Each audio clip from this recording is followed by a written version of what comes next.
Carlson tonight. Today was a big win, or seemed to be, for Republicans in the Congress. Democrats caved to their demands. The government is back open. Ed Henry will have details on that in just a minute. Also, there are new text messages tonight from the FBI with stunning revelations about the Hillary Clinton investigation. Even if you think you know a lot about it, stay tuned. Pretty remarkable. But first, for more than a year on this show, we've discussed our country's immigration policies. Pretty much every night, we've asked supporters of open borders, how can you justify this? Do American citizens benefit from these policies or not? We still don't know. Finally, from MSNBC comes an answer. On her weekend show this Saturday, anchor Joy Reid interviewed a genealogist who had done historical research on my family.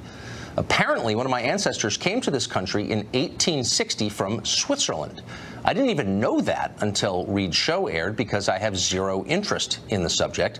That was more than 150 years ago. It is irrelevant to the decisions that I make as a father or a citizen or an employee of Fox News. It tells us precisely nothing about our modern immigration policy. America's economy has changed quite a bit since the Civil War. Yet, according to MSNBC, this fact is a conversation ender. A single 19th century Swiss relative means you are now required to support green cards for everyone who jumps the borders or overstays a visa in 2018. Boom! Case closed! As Reid's guest put it, people in genealogical glass houses shouldn't throw stones, meaning me. Well, as is so often the case, it's hard to know exactly whether this was meant as a legitimate point of debate or whether it was part of an elaborate parody. Monty Python does DACA. But there's absolutely no doubt about the sincerity of what came next. Here's Joy Reid's response. She wasn't joking at all. Watch. Tucker's been one of the most sort of aggressive at putting forward what a lot of people have seen as a pretty blatantly white nationalist view of what immigration should be like. So Joy Reid is accusing us of racism. Let's pause for a moment and savor the irony of that. Reid's entire public career has been built on race baiting. Try to watch her show for 20 minutes and see for yourself. This is the woman who urged the Democratic Party to give up on white voters who voted for Obama and then Trump, saying their votes weren't worth fighting for. That was last August. In October, she suggested that White House Chief of Staff John Kelly was somehow a bigot because he grew up around Irish Catholics. After House Majority Whip Steve Scalise was shot and nearly killed by a progressive activist last summer, Reid openly wondered if we should hope for his recovery. Watch. It's a delicate thing because, you know, obviously everybody is wishing the congressman well and hoping that he recovers. But Steve Scalise has a history that we've all been forced to sort of ignore on race. He did come to leadership after some controversy over attending a white nationalist event, which he says he didn't know what it was. The Hillary Clinton email investigation is increasingly looking corrupt. Hate to say that, but that's where the evidence is showing us.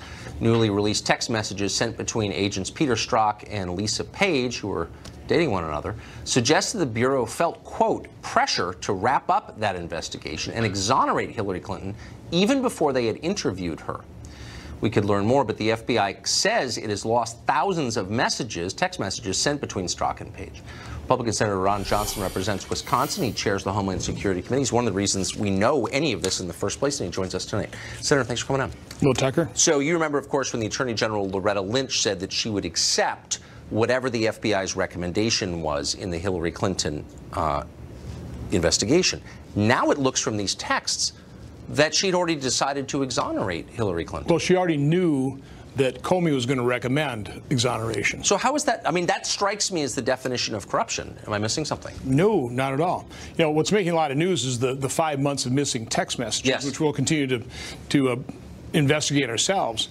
But I mean, the fact that Loretta Lynch knew before she made the big announcement that, oh, you know, because of potential conflict of interest meeting Bill Clinton, I'm going to let James Comey decide that, you know, combined with all the editing of that memo that was you know, the production of that thing began 2 months before they actually interviewed Secretary Clinton.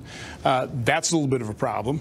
No, there's so many things that indicate a deep-seated corruption at the highest levels of the FBI. Now, again, I got to say that the vast majority of FBI folks are high integrity, and they're risking their lives to keep us safe. Sure. But at the upper level, what we're starting to uncover is just a level of corruption that needs further investigation. So Lisa Page, FBI employee, says Loretta Lynch knows no charges will be brought against Hillary Clinton. Wouldn't it be worth speaking to former Agent Page, or I guess Agent Page? I believe she still works. I think at the right point in time. We want to make sure we're going to try and recover those 5 months worth of email texts, because that's in a pretty crucial time between December of 2016 and May. Awful lot was going down in terms of the FBI investigation under the current administration. So they're just lost somehow. They're blaming the technology company. How often are people's tax liens just lost by the government? I mean, tax? No, if I owe the government money, they don't just sort of lose the paperwork for that, but somehow they lost this. I mean, if we lose them, we're in big trouble. Exactly. Okay, we better get a good tax attorney or just a good attorney in some way, shape, or form. They're not very forgiving if we lose evidence. When they lose it, it's just kind of, hey, we've had a little technology blip here. Don't worry about it. Well, we're going to worry about it. We're going to keep digging. So the idea is that they had these texts in their possession and then they lost them somehow. Well, they were supposed to be preserved. They're saying they didn't preserve them. But the good news is, let's face it, in today's technology, texts go up to some server, some cloud. They're probably stored somewhere, which is why we'll probably be releasing, or we're going to be certainly looking at preservation record letters to some of these technology companies. Would it be possible to subpoena the cell phones on which they were written? Probably don't have to do that yet. Right now, we're just going to make sure they preserve the evidence, and then we'll ask for the information. And just in the sake, hopefully, we won't have to subpoena it. Yeah, hopefully you won't. In the sake of fairness, has the former Attorney General Lynch responded to this in any way? No, she has not responded. It'd be really interesting to see what she has to say. It'd be interesting to see what Director Comey has to say as well, because I think he testified somewhat variance to what these texts reveal as well. Amazing. Senator, thank you very much for this. Have a good night. Depressing story. The second annual Women's March took place over the weekend. It was supposed to promote women's rights. Of course, it degenerated into racial attacks on camera. That story's next.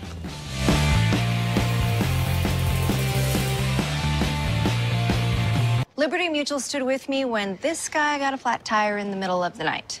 Hold on, Dad. Racial and pretty radical agenda. Repeatedly, progressive used the platform offered by the march to denounce a whole group of women as a race. Watch. So white women, listen up. We've got to do better. We've got to do better. It is not up to women of color to save this country from itself. That's on all of us. So many of you in this audience have had a lifetime of activism. A lot of us, particularly us white women, have a lot of catching up to do. Hold other white folks accountable, especially those you're closest to. Rachel Campos-Duffy's a Fox contributor. She joins us tonight. What is that, Rachel? I can't stand it when people talk like that in public. I mean, that actually is the definition of divisive, I think. Why people didn't used to talk like that. What are they doing?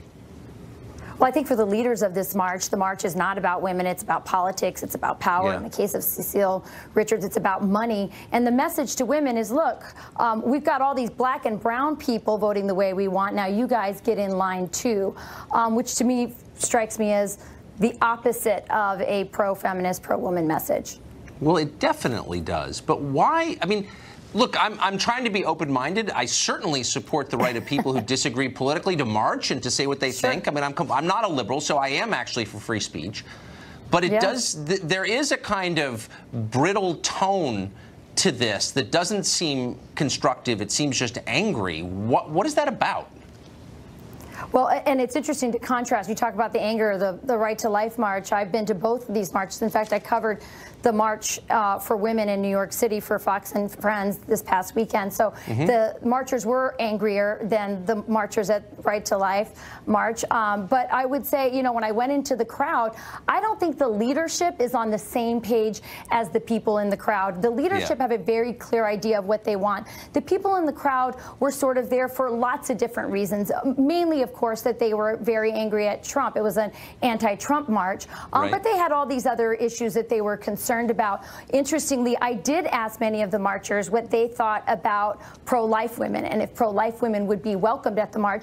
And unanimously, every one of the marchers said yes, that pro-life women would be welcomed at the march, which is completely out of line with where the leadership was last year when they kicked out New Wave Feminist group, a group that was against Trump but was decidedly pro-life. They weren't allowed to participate. And the reason is, I think, somebody like Cecile Richards from Planned Parenthood, they see their power waning because technology has really sort of made no one question the humanity of the fetus. And so she's losing power. And so she's sort of globbed onto this women's march, which is sort of, you know, anti-Trump, plus Me Too, plus a bunch of other issues all together.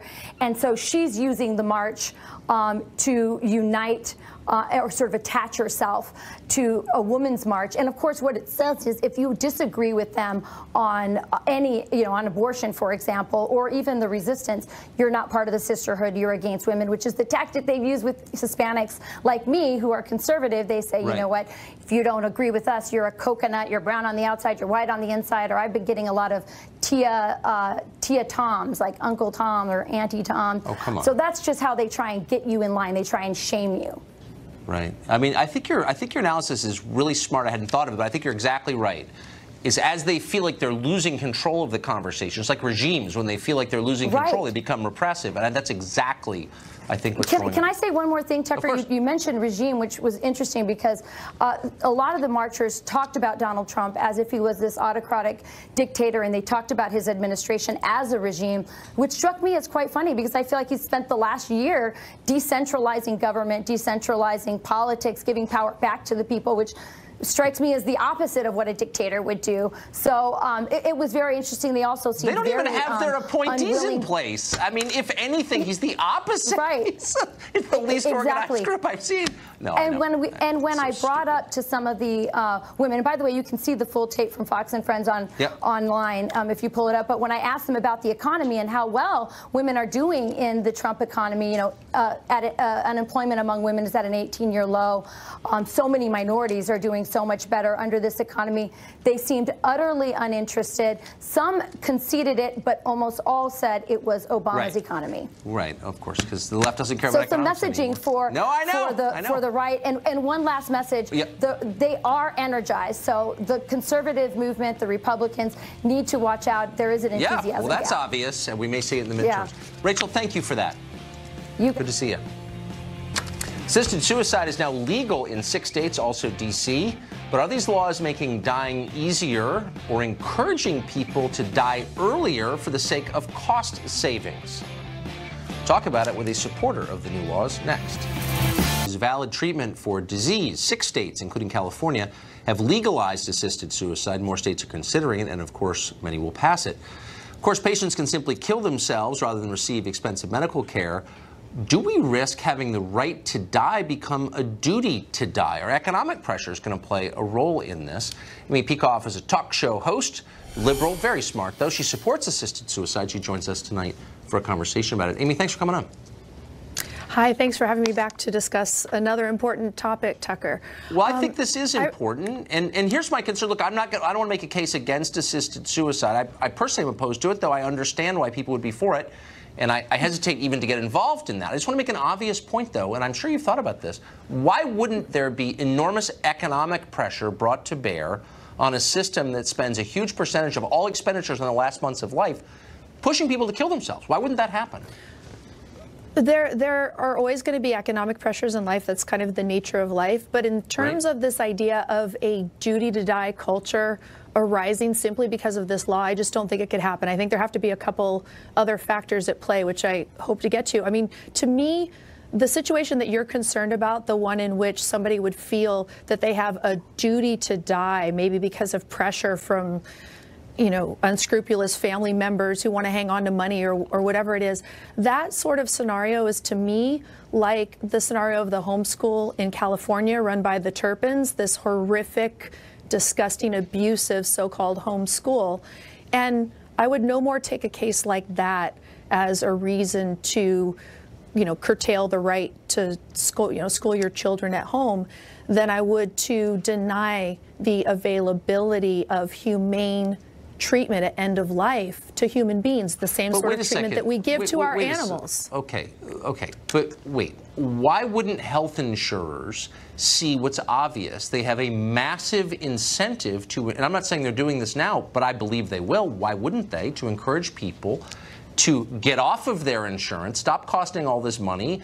If you have COPD, or you have some advanced cancer, it costs them a ton of money to keep you alive. Why wouldn't they exert pressure on you to kill yourself and save them untold millions? I just don't understand why that's going to happen.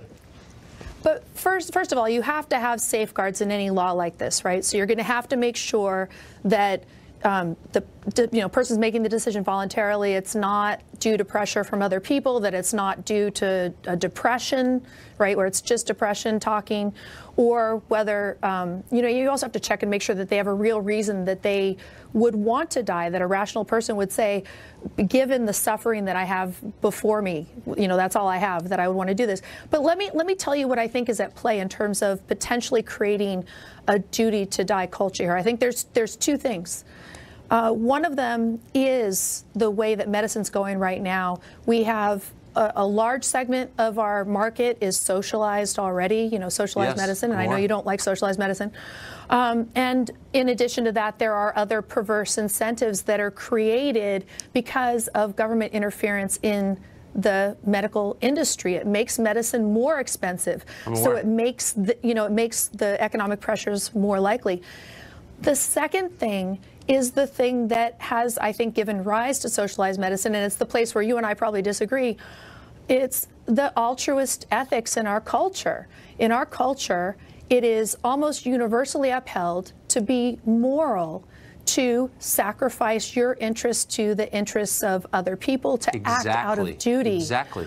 And so if you see that you're going to be able to do your duty and sacrifice for, say, your family members and cost less money, or cost less money for society at large because of socialized medicine or whatever, by choosing to die earlier, then you might feel pressured into it. But the answer then is to reject socialized medicine and to reject the altruist morality. Because you come on, we're supposed to debate, and you make my case more crisply and in a more compelling way than I managed to. I think we're just going to clip the last minute and a half of you talking, and I should scare the crap out of anybody who's for physician-assisted suicide, because that's going to happen. You're right. We're not changing socialized medicine, and we're not changing human nature. We're going to get pressured to die. No, I think we are going to change socialized medicine. We are going to change human nature. And the answer to the fact that those controls are creating perverse incentives is not to take freedom away from people, Tucker. Freedom is messy. But I don't think we should have a duty to die, and we shouldn't have a duty to live, particularly if living constitutes suffering. People have the freedom to kill themselves, and many do, sadly, in increasing numbers. The question is whether you want the system to play a role in that. Do you want doctors and health insurers to be staying on the sidelines, nodding you on as you do it? No. No rational doctor would want to help a patient end his or her life unless those safeguards that I talked about were there, right? Okay, we'll see. I'm sorry, we're out of time. That was interesting as always with you. Come back, Amy. Thank you. Thanks very much. Someone just called for Mike Rowe to be booted off television for his political views. Does he have them? We'll ask him next. Identity thieves know if your email address is on the dark web. Do you? Find out with Experian. Go to Experian.com/scam. Co-sponsored a bill to amend the Constitution to define marriages between a man and a woman. Because he is in jeopardy and everyone is pulling for him, are we required in a moral sense to put that aside at the moment? So when Joy Reid accuses you of harboring racist thoughts, trust me, it's projection. But it's also a political tactic. Reid can't explain why this country so badly needs to import millions of additional poor people. Nobody on the left can explain that because there's no real answer. So they attempt to short-circuit the conversation with slurs. That's a shame. Immigration matters. It determines who lives in this country, who chooses our government, who shapes our future. It's hard to think of a public policy topic more central to everything. We've tried our best to discuss immigration reasonably and with civility. Most of the time we succeed, not all, but we try. We tried to make a rational case for what we think ought to be done. We'd like immigration policies that favor the American middle class over foreign countries, corporate elites, and lobbyists. We think that laws passed by our Congress ought to be respected and enforced, not mocked and ignored by our own leaders. We believe that America is an actual place, not just an abstract idea. It's a distinct country with its own history, language, tradition, values. Change, when it comes, ought to be thoughtful and incremental. We owe that to the people who already live here, people of all colors and backgrounds. We're suspicious of efforts to remake our society wholesale, especially just so a small group of tastemakers can feel virtuous or have cheaper nannies. Any change is hard. Demographic change especially is hard. Let's stop lying about that. It always hurts the weak and economically vulnerable first. Someone ought to be thinking about their interests, too. Those are our views. And they're not extreme, and we know that because we've seen the polling on the subject. A huge number of Americans agree with what we just said. If you don't believe it, look up the views of African American voters on illegal immigration. They are not what Joy Reid, to put it mildly. They know what the cost has been. Those who disagree with any of this are always welcome here. This is the only show on television that books guests every night who have a different view. We look hard for the smartest and most articulate people we can find. You can listen to both sides on this show, and you can make up your own mind. The organized left hates that. They no longer believe in debate. They believe in power, accumulating it, and most of all, in wielding it. Anyone who gets in their way gets shouted down, in this case, as a racist. That doesn't work anymore. What was once a devastating attack on a person's character is now just background noise. When everything is racist, from ice cream trucks to Dr. Seuss, nothing is. The term has been devalued by reckless overuse. And that's a shame because it still applies. There's still plenty of racism in America, maybe more now possibly than in generations. Americans are attacked openly for their race every day in print, on television, at public gatherings. People are punished for their race in hiring, in college admissions, in government and private contracting. The left supports all of this. It's central to their worldview. It's key to their political strategy, but it's totally wrong, and we plan to keep saying that.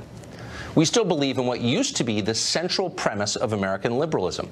People ought to be judged on what they do, not on how they look or who their parents were or what their ancestors did. We don't believe in collective punishment or reward.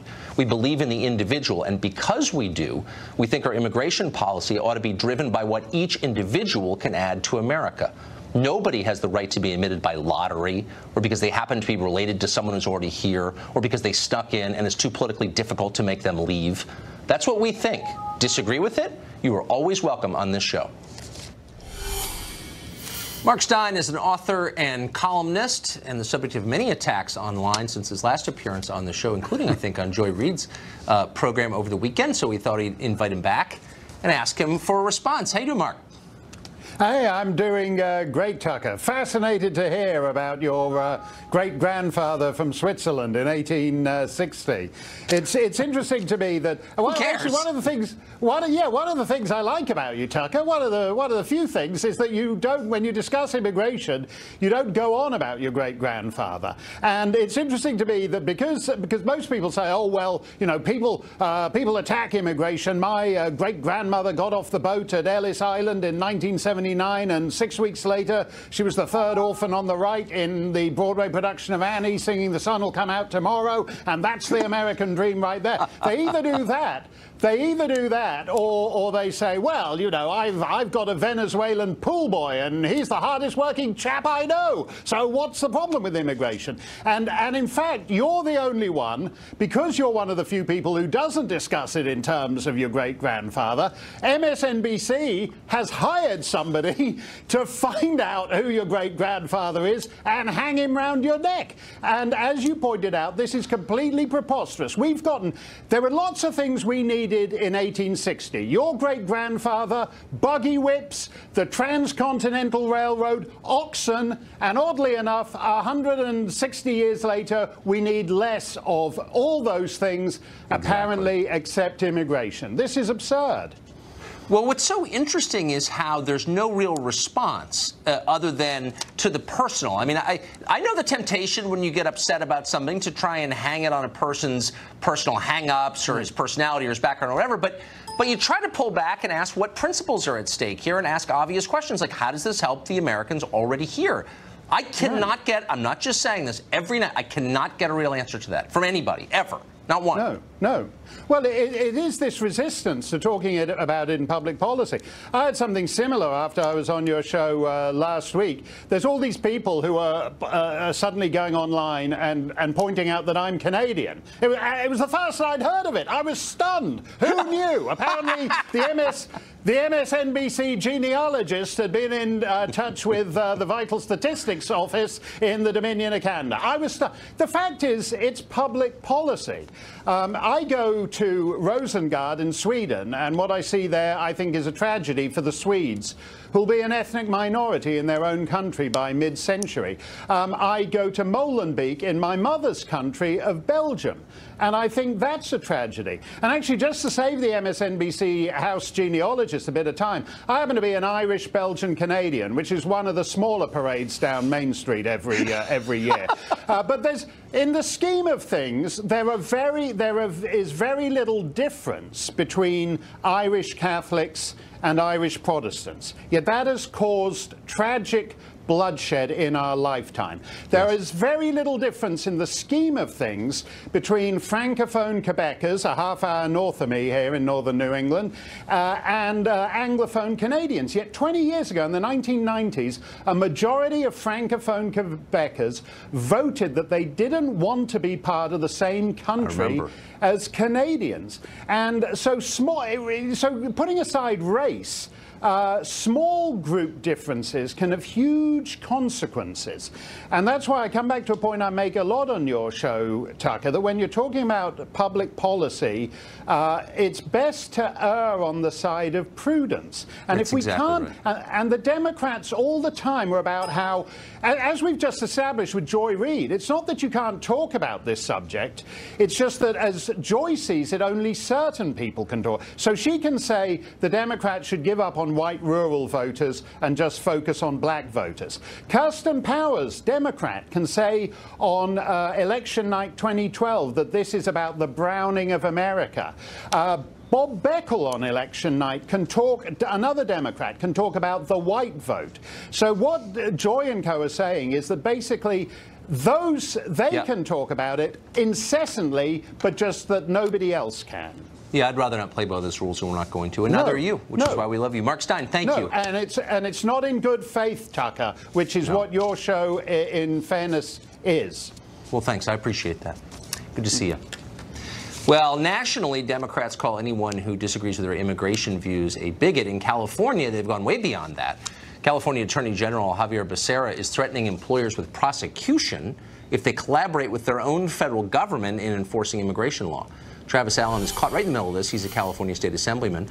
Peter Kirstenau is a lawyer and serves on the U.S. Commission on Civil Rights and has spent a lot of time thinking about the question of immigration. They both join us tonight. Thanks a lot for coming on, both of you. Thanks, Tucker. So, Mr. Allen, to you first. Are we overstating it, or does it seem like one of those moments where the union begins to fall apart when your Attorney General says he's going to prosecute Californians for obeying federal law? That seems a big deal to me. This is a very big deal. I mean, this goes far beyond just legislators trying to make California a sanctuary state. Now you're looking at the Attorney General literally criminally trying to obstruct justice. He is instructing California business owners that if you try to comply with federal immigration law, you will be prosecuted under state law. He's crossed the line. This is now a criminal offense. Department of Justice needs to come. Sessions and Trump need to come to California, literally arrest, indict Javier Becerra for breaking federal law. Seems like maybe a bigger deal than a lot of other things we're worried about in Washington. Mr. Kirstenau, you got to kind of wonder who is being served by these policies. Harvard has kind of an amazing new study out on attitudes toward immigration, and it shows that African-American voters are among the most conservative on this. 85% of black voters polled by Harvard said you should not be allowed to come to the United States unless you are bringing skills or money with you. That's considered a fringe view in Washington. Why is this not better known? These views? It's not better known because there's a political imperative in making sure that this kind of information has not gotten out there. If you take a look at all of the studies that show who is affected most in an adverse way by illegal immigration, without question and by far it's black Americans, particularly black males. 40% of the 18-point decline in black employment levels is due to illegal immigration. We're talking, if you do the math, of over 1 million people who don't have jobs because of illegal immigration and the competition that comes from that.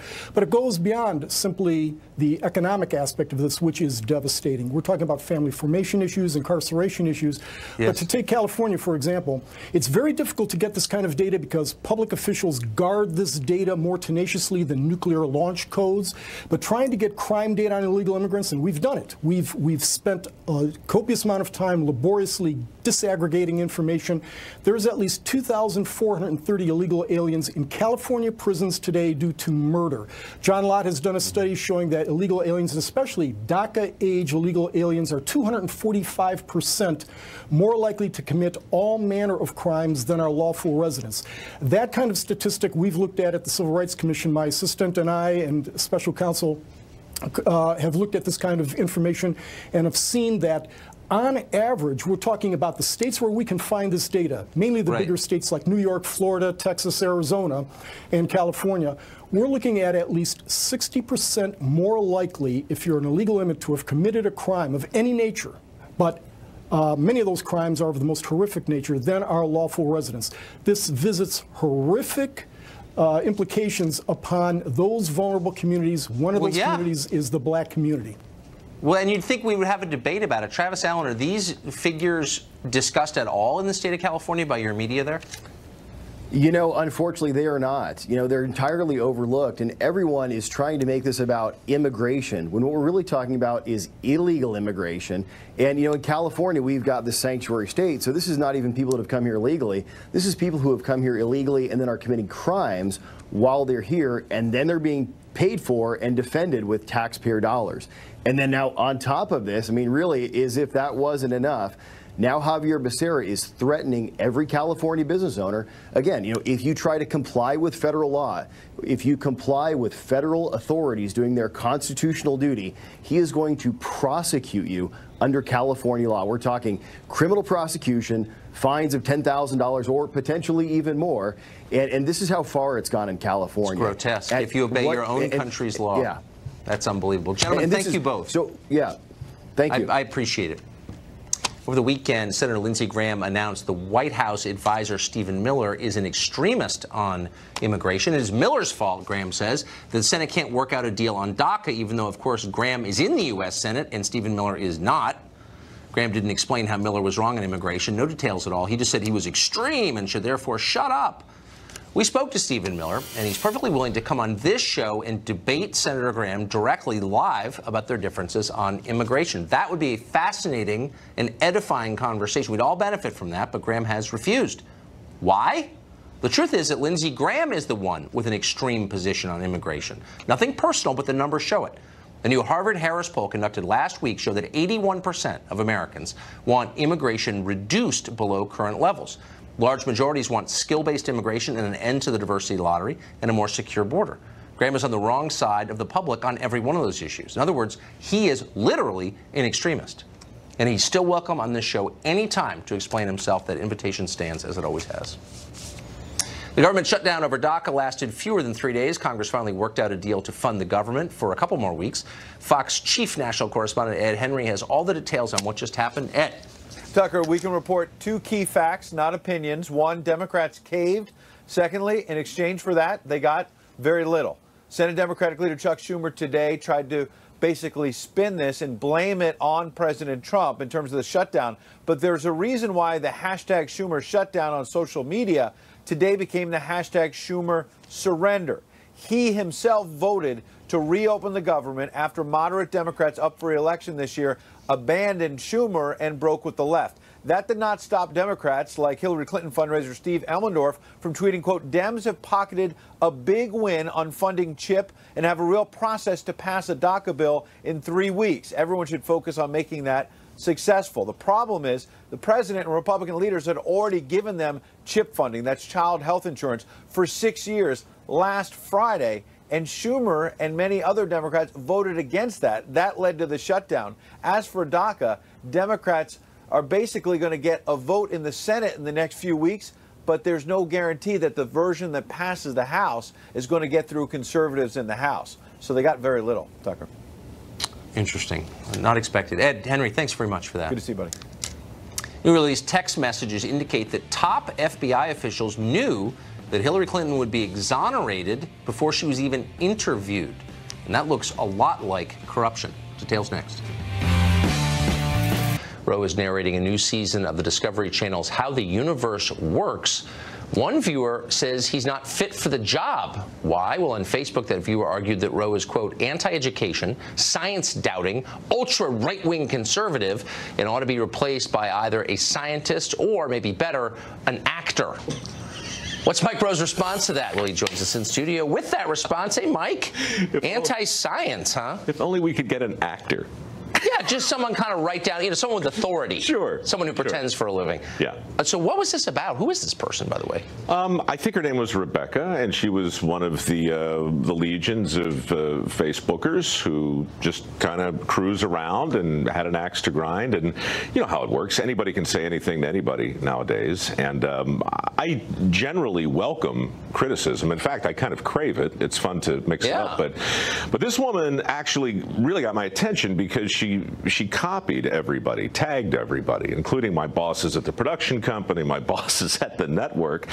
And so she essentially said that because she had an opinion of what my opinions might be on certain things, those opinions of her opinion regarding my opinion might not necessarily be completely congruent with the opinions of scientists that may or may not weigh in on very specific topics regarding the workings of the universe. So, I'm the narrator of this show. I don't improvise. I walk in, I sit down, and I talk in a crisp, well-modulated baritone and tell you about supernovas and quasars and things like that. I mind my own business. I sip my tea in a climate-controlled booth. I don't make trouble with anybody.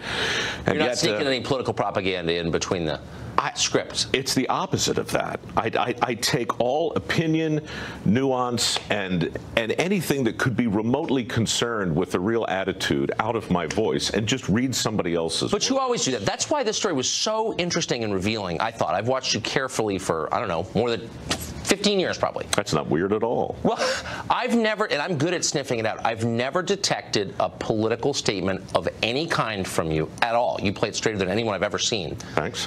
That itself is now a political statement, it seems like. That's what's fascinating about it. It's not what you say, it's what you don't. And I'm not sure how we measure or quantify it, but we do. And there's a mysterious algorithm floating around social media that for a long time, if you said the wrong thing, you heard about it quickly. Now, if you don't say the right thing, you hear about it instantaneously. And it makes the conversation about the whole topic nothing short of fascinating. In fact, I thought of you when I was responding to her, which I did in about 1,200 words. I was on a plane, trapped, and had some time on my hands.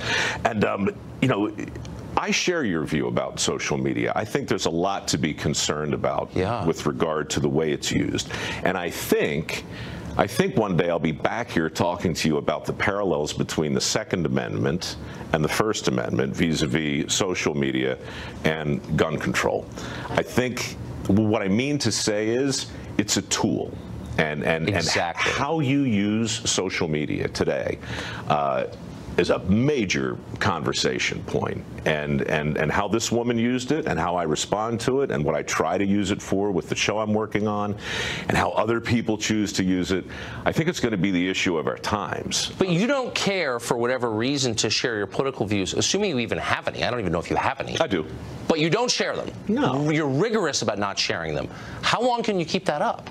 Well, I mean, I think indefinitely, but there's a difference between hiding and not sharing. Right. I've never dodged a direct question on Facebook or anywhere.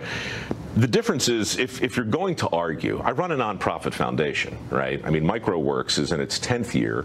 As you know, we raise money for work ethic scholarships. And if you want to be taken even remotely seriously, not just as a narrator for a show you didn't write, but as the CEO of a foundation with your name in it, you can have an opinion. But if you're going to argue, you argue from the middle. Right. You look at the facts as best you can. You ask for evidence, which is the first thing I did with Rebecca. Her accusations were very clear, but for a pro-science person, her case was conspicuously void of what you might call proof, right? So you can have a good time and challenge people in a grown-up way to at least create the illusion of persuasiveness. But if you can't do that, then you probably ought not own an opinion. Probably not. And I'm never going to ask you your political opinions because I love the fact that you stand as an island in a world of people who can't wait to share theirs. So an island in a storm, Tucker. Island in a storm. You are a respite from the squall. Mike Rowe, great to see you, as always. Thanks for having me. Thank you.